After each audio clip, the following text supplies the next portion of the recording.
एक शहर में करीम नाम का एक गरीब मिस्त्री रहता था। एक दिन उसे समंदर किनारे से एक पुराना चिराग मिला।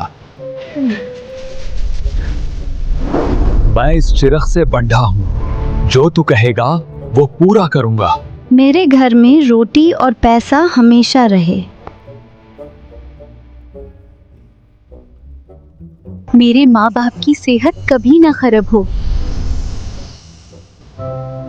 दूसरी दुआ भी पूरी हो गई। पूरा शहर मेरा हो जाए।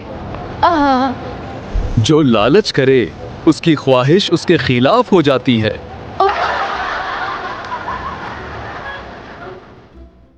लालच ने उसे जलील कर दिया।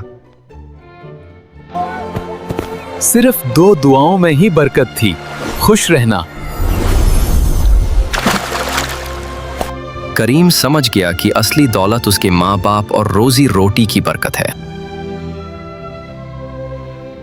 अस्सलामुअलैकुम दोस्तों, अगर कहानी पसंद आई हो तो चैनल को जरूर सब्सक्राइब करें और अगली कहानी में फिर मुलाकात होगी।